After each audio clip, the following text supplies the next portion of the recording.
goes into much more detail, and he explains to us how do we give nasiha to the scholars of the Muslims, and how do we give nasiha to the rulers of the Muslims. So now he clarifies this. So he says, as for nasiha to the scholars who come under the a'immatul muslimin, he says, first of all, that we love them.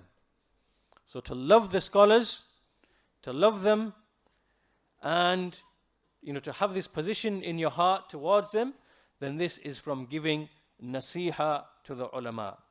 Anyone who doesn't love the scholars, he has aversion in his heart towards them, he has hatred towards them, he hasn't given nasiha to the a'immatul muslimin. Secondly, that we aid them and that we support them in spreading the truth. And so, for example, we spread their books by using all of the ways and means of information which vary from time and place. So the Shaykh, he said that basically the way that we give nasiha to the scholars is to spread their books, to spread their lectures, to spread their teaching and their education.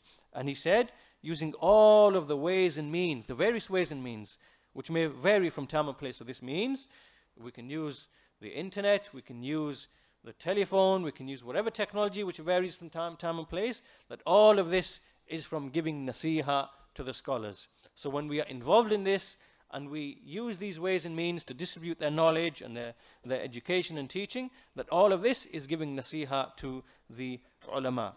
Thirdly, to defend them, to defend their honors, in the sense that we do not accept the backbiting of anybody against them. And the Shaykh, he then gives us a methodology. He says that whenever we find that something has been stated about an alim, about a scholar, then we need, that whenever something has been attributed to a scholar, that he said such and such, then whenever we are faced with this situation, then the Shaykh gives us a methodology that we follow. He says that we should take the following steps. The first step is that we verify that this thing that has been attributed to this scholar, is it truth or is it a lie? That did he in fact say this, or is it in fact a lie and a fabrication against him? This is the first step. So someone comes to you and says, oh, so-and-so alim said this strange thing, he said such and such. The first thing is, well, let's verify. Did he say this or did he not say this? So the first thing is tathabbut. Once we verified that he indeed said this, maybe he didn't say this. In that case, it was a fabrication and a lie. Once we've established that he did say this, then we need to find out and reflect and find out that this thing that he said, is it really something that can be criticized? Because sometimes we find people, they will hear something from a scholar and they will say, or they will think, is it something, or they will think straight away that this is not right, this is wrong, and they'll start criticizing and whatever.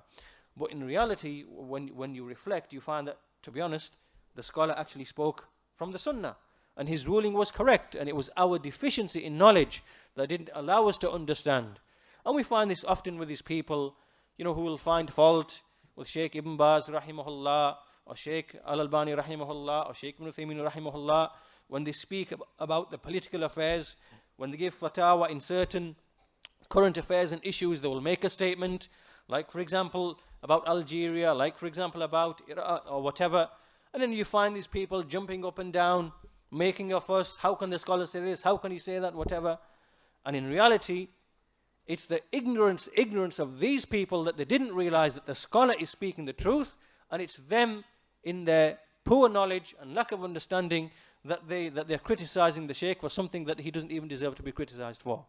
So even after we've established that a Shaykh did say such and such a thing, we have to first of all, the second step is that we reflect and think, is this really something that he ought to be criticized for?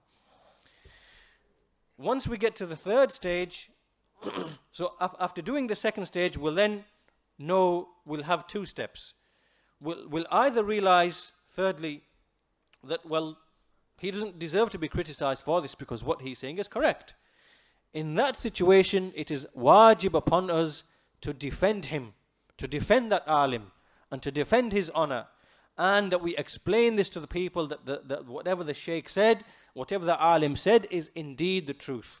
Whatever he spoke is indeed the truth, and that we spread this amongst the people, and that we ought to accept it, even though the people may not accept it. So this is from an-nasiha to the ulama.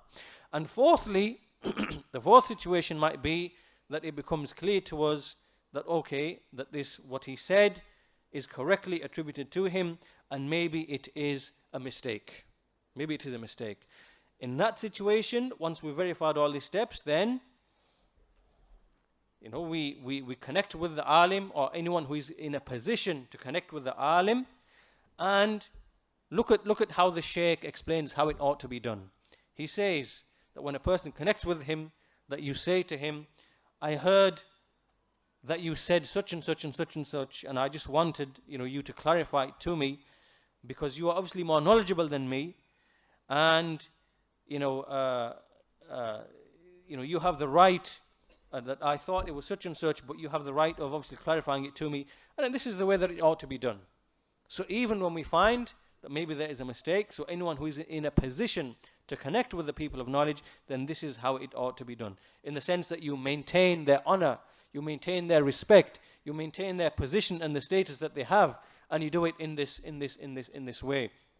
And then the Shaykh says, as for what is done by some of these ignorant and foolish people, these people, they come to an alim and they say to him, they have a viewpoint which is different to the viewpoint of the scholar, and they say, they're very harsh and very crude and very aggressive, and sometimes they might even raise the hands up in the Shaykh's face, and they will say, what's this statement that you've said?